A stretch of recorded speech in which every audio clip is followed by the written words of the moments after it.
Hi all ನಮಸ್ಕಾರ ಎಲ್ರಿಗೂ welcome back to my LST kitchens and vlogs.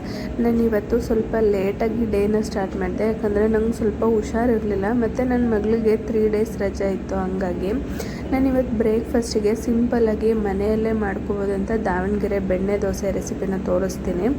ಮೊದಲಿಗೆ ಆಲೂಗೆಡ್ಡೆ ಮತ್ತು ಉದ್ದುದ್ದಾಗಿ ಕಟ್ ಮಾಡಿಟ್ಕೊಂಡಿರೋ ಈರುಳ್ಳಿನ ನಾವು ನೀರಲ್ಲಿ ಬೇಯಿಸ್ಕೊಳ್ಳೋಣ. ಇವಾಗ ಚಟ್ನಿ ರೆಡಿ ಮಾಡ್ಕೋಬೇಕು. ಇದು ತುಂಬ ಸಿಂಪಲ್ಲು ಚಟ್ನಿ ಮಾಡ್ಕೊಳ್ಳೋದು. ಒಂದು ಸ್ವಲ್ಪ ಹಸಿ ತೆಂಗಿನಕಾಯಿ ತೊಗೊಳ್ಳೋಣ, ಎಷ್ಟು ಬೇಕಷ್ಟು.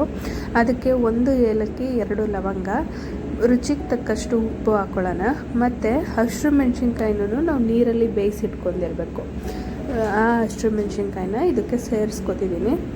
ನೀರನ್ನು ಅಷ್ಟೇ ನಾವು ಆಲೂಗೆಡ್ಡೆ ಹಸಿರು ಮೆಣಸಿನ್ಕಾಯಿ ಎಲ್ಲ ಬೇಯಿಸ್ಕೊಂಡಿದ್ವಲ್ಲ, ಅದೇ ನೀರನ್ನು ಹಾಕ್ಬಿಟ್ಟು ಗ್ರೈಂಡ್ ಮಾಡ್ಕೋಬೇಕು. ಟೇಸ್ಟ್ ಅಂತೂ ತುಂಬ ಚೆನ್ನಾಗಿರುತ್ತೆ. ಸೇಮ್ ದಾವಣಗೆರೆ ಬೆಣ್ಣೆ ದೋಸೆ ಥರನೇ ಬಂದಿರುತ್ತೆ ಇದು. ಇವಾಗ ಚಟ್ನಿ ರೆಡಿಯಾಗಿದೆ. ಇವಾಗ ಆಲೂಗೆಡ್ಡೆ ಎಲ್ಲ ಸ್ಮ್ಯಾಶ್ ಮಾಡಿ ಇಟ್ಕೊಂಡಿದ್ದೀನಿ ಮತ್ತು ಈರುಳ್ಳಿನೂ ಬೇಯಿಸಿಟ್ಕೊಂಡಿರೋ ಈರುಳ್ಳಿನ ತೊಗೊಂಡಿದ್ದೀನಿ. ಇವಾಗ ಒಂದು ಪಾತ್ರೆ ಬಿಸಿ ಮಾಡಿಕೊಂಡು ಅದಕ್ಕೆ 1-2 ಸ್ಪೂನಷ್ಟು ಬೆಣ್ಣೆ ಹಾಕ್ಕೊಳ್ಳೋಣ. ನಾನಿಲ್ಲಿ ಒಂದು ಸ್ವಲ್ಪನೂ ಆಯಿಲ್ ಯೂಸ್ ಮಾಡ್ತಿಲ್ಲ, ಬರೀ ಬೆಣ್ಣೆನೇ ಯೂಸ್ ಮಾಡ್ತಿರೋದು. ಈಗ ಬೆಣ್ಣೆ ಎಲ್ಲ ಮೆಲ್ಟ್ ಆದಮೇಲೆ ಸ್ಮ್ಯಾಶ್ ಮಾಡ್ಕೊಂಡಿರೋ ಅಂಥ ಆಲೂಗೆಡ್ಡೆ ಮತ್ತು ಈರುಳ್ಳಿನ ಸೇರಿಸಿ ಚೆನ್ನಾಗಿ ಮಿಕ್ಸ್ ಮಾಡ್ಕೊಳ್ಳೋಣ. ಇಲ್ಲಿ ಆಲೂಗೆಡ್ಡೆ ಗಟ್ಟಿಯಾಗಿ ಸಿಗಬಾರ್ದು, ಫುಲ್ ಸ್ಮ್ಯಾಶ್ ಆಗಿರಬೇಕು. ಇವಾಗ ಪಲ್ಯ ರೆಡಿ ಆಯಿತು. ನಾವು ಊರಿಂದ ಬೆಣ್ಣೆ ತೊಗೊಬರ್ತೀವಲ್ವ, ಊರಿಗೆ ಹೋದಾಗೆಲ್ಲ ಬೆಣ್ಣೆ ತಂದಿರ್ತೀವಿ. ನಾವು ಬೆಣ್ಣೆ ತಂದಾಗೆಲ್ಲನೂ ಮನೆಯಲ್ಲಿ ಬೆಣ್ಣೆ ದೋಸೆ ಕಂಪಲ್ಸರಿ ಮಾಡ್ತೀವಿ. ನನ್ನ ಮಗಳಿಗೆ, ನನ್ನ ಹಸ್ಬೆಂಡಿಗೆ ತುಂಬ ಇಷ್ಟ ಆಗುತ್ತೆ ಈ ರೆಸಿಪಿ. ಟೇಸ್ಟೂ ಅಷ್ಟೇ ತುಂಬ ಚೆನ್ನಾಗಿರುತ್ತೆ. ಹಂಗಾಗಿ ಇವಾಗ ಒಂದು ತವ ಬಿಸಿ ಮಾಡಿಕೊಂಡು ಅದಕ್ಕೆ ದೋಸೆ ಹಿಟ್ಟು ಹರಡ್ಕೋತೀನಿ. ಇವಾಗ ಇದಕ್ಕೆ ನಾನು ಬೆಣ್ಣೆನ ಮೇಲೆ ಇಟ್ಕೋತೀನಿ. ಕೆಲವು ಬೇಕಂದರೆ ಸ್ವಲ್ಪ ಬೆಣ್ಣೆ ಮೆಲ್ಟ್ ಮಾಡ್ಕೊಂಡು ಇದರಲ್ಲಿ ಆಯಿಲ್ ಥರ ಯೂಸ್ ಮಾಡ್ಬೋದು. ನಾನಿಲ್ಲಿ ಸುತ್ತ ಬೆಣ್ಣೆನ ಸ್ವಲ್ಪ ಕ್ಯೂಬ್ಸ್ ಥರ ಮಾಡ್ಕೊಂಡು ಇಟ್ಕೊತಿದ್ದೀನಿ. ಇವಾಗ ಲಿಡ್ ಕ್ಲೋಸ್ ಮಾಡಿ ಸ್ವಲ್ಪ ಟೈಮು ಬೇಯಕ್ಕಿಡೋಣ. ನೋಡ್ತಿರ್ಬೋದು ಎಷ್ಟು ಚೆನ್ನಾಗಾಗಿದೆ ಅಂತ. ಇವಾಗ ಇದು ತುಂಬ ಕ್ರಿಸ್ಪಿಯಾಗಿ ಇರುತ್ತೆ, ಸಾಫ್ಟಾಗೂ ಇರುತ್ತೆ. ಬೆಣ್ಣೆನೂ ಇರೋದ್ರಿಂದ ಟೇಸ್ಟ್ ಅಂತೂ ತುಂಬ ಅಂದರೆ ತುಂಬ ಚೆನ್ನಾಗಿರುತ್ತೆ. ಒಂದು ಸರಿ ಟ್ರೈ ಮಾಡಿ ಈ ಥರ. ಇವಾಗ ಬೆಣ್ಣೆ ದೋಸೆ ರೆಡಿ ಆಯಿತು. ಇವಾಗ ಇದನ್ನು ನನ್ನ ಹಸ್ಬೆಂಡಿಗೂ ನನ್ನ ಮಗಳಿಗೂ ತಿನ್ನಿಸ್ಬಿಟ್ಟು ನಾನು ಸ್ವಲ್ಪ ಫ್ರೆಶ್ ಅಪ್ ಆಗಿಬಿಟ್ಟು ದೇವ್ರ ಸಾಮಾನು ಕ್ಲೀನ್ ಮಾಡ್ಕೋಬೇಕು. ನಾನು ಥರ್ಸ್ಡೇನೇ ದೇವ್ರ ಸಾಮಾನೆಲ್ಲ ಕ್ಲೀನ್ ಮಾಡಿ ಇಟ್ಟಿದ್ದೆ ಡ್ಯೂಟಿಗೆ ಹೋಗೋ ಮುಂಚೆ.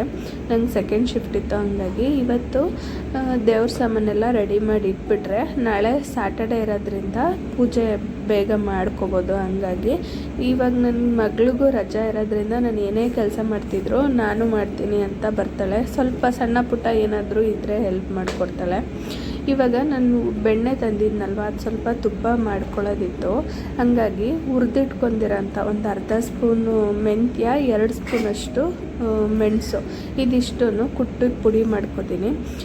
1 ಸ್ಪೂನು ಸಾಲ್ಟ್ ಹಾಕ್ಕೊಂಡು, ಒಂದು ಅರ್ಧ ಸ್ಪೂನು ಅರಿಶಿನ ಪುಡಿ, 1 ಫುಲ್ಲು ಬೆಳ್ಳುಳ್ಳಿ ಜಜ್ಜಿಬಿಟ್ಟು ಹಾಕ್ಕೊಂಡಿರೋದು, ಇದಿಷ್ಟು ಹಾಕಿ ಬೆಣ್ಣೆನ ಇದಕ್ಕೆ ಸೇರಿಸ್ಕೋಬೇಕು. ಬೇಕಂದರೆ ಇದಕ್ಕೆ ಜಾಯಿಕಾಯಿ, ಬಜ್ಜೆ ಇದೆಲ್ಲ ಸೇರಿಸ್ಕೋಬೋದು. ಮಕ್ಕಳಿಗೆ ಇದೆಲ್ಲ ಹಾಕೋದ್ರಿಂದ ಸ್ವಲ್ಪ ಶೀತ ಎಲ್ಲ ಕಡಿಮೆ ಆಗುತ್ತೆ. ಇವಾಗ ಕ್ಲೈಮೇಟ್ ಎಲ್ಲ ಹೆಂಗಿದೆ, ಹಂಗಾಗಿ ನನ್ನ ಮನೇಲಿ ಇವತ್ತು ಜಾಯಿಕಾಯಿ ಏನೂ ಇರಲಿಲ್ಲ. ಹಂಗಾಗಿ ಹಂಗೆ ಬಿಸಿ ಮಾಡ್ಕೊತಿದ್ದೀನಿ. ನೀವು ಇದ್ದರೆ ಬೇಕಂದರೆ ಜಾಯಿಕಾಯಿ ಸೇರಿಸ್ಕೋಬೋದು. ಟೇಸ್ಟು ಏನು ಇದಾಗಲ್ಲ, ಚೆನ್ನಾಗೇ ಇರುತ್ತೆ. ಇವಾಗ ನೋಡಿ ಬೆಣ್ಣೆ ಎಲ್ಲ ಚೆನ್ನಾಗಿ ಕಾಯ್ತಿದೆ. ಇದು ಸ್ವಲ್ಪ ಕಾಯೋ ಟೈಮಲ್ಲಿ ನಾನು 1-2 ಇಂಚು ಚಕ್ಕೆ, 2 ಲವಂಗ ಇದಿಷ್ಟನ್ನು ಹಾಕ್ಕೋತಿದ್ದೀನಿ. ಇವಾಗ ಇದನ್ನು ಚೆನ್ನಾಗಿ ಕಾಯಕ್ಕೆ ಬಿಡಬೇಕು. ಇದು ಕಾಯೋಕ್ಕೆ ಸ್ವಲ್ಪ ಟೈಮ್ ಆಗುತ್ತೆ. ಸಿಮ್ಮಲ್ಲಿ ಇಟ್ಕೊಂಡೇ ಕಾಯಿಸ್ಕೋಬೇಕು. ಒಂದು ಅರ್ಧ ಗಂಟೆ ಆದರೂ ಬೇಕು. ನೋಡಿ ಎಷ್ಟು ಚೆನ್ನಾಗಾಗಿದೆ. ಇವಾಗ ಇದನ್ನು ಸ್ವಲ್ಪ ತಣ್ಣಗೆ ಹಾಕಕ್ಕೆ ಬಿಡಬೇಕು. ಸ್ಟವ್ ಆಫ್ ಮಾಡಿಬಿಟ್ಟು ಲಾಸ್ಟಿಗೆ ಒಂದೇ ಒಂದು ವೀಳ್ಯದೆಲೆ ಹಾಕ್ಕೊಳ್ಳೋಣ. ಇವಾಗ ತಣ್ಣಗೆ ಹಾಕಕ್ಕೆ ಬಿಡೋಣ. ಇದು ತಣ್ಣ ಆದಮೇಲೆ ಒಂದು ಗ್ಲಾಸ್ ಜಾರಿಗೆ ಸೋಸಿಟ್ಕೋಬೇಕು. Thank you for watching my video. ಯಾರೆಲ್ಲ ನನ್ನ ಚಾನಲ್ನ ಸಬ್ಸ್ಕ್ರೈಬ್ ಮಾಡಿದೆ ಹಂಗೆ ನೋಡ್ತಿದ್ದೀರಾ, ಪ್ಲೀಸ್ ಸಬ್ಸ್ಕ್ರೈಬ್ ಮಾಡ್ಕೊಳ್ಳಿ, ಲೈಕ್ ಮಾಡಿ. Thank you all. ನಾಳೆ ಮತ್ತೊಂದು ವಿಡಿಯೋ ಜೊತೆ ಬರ್ತೀನಿ. Thank you.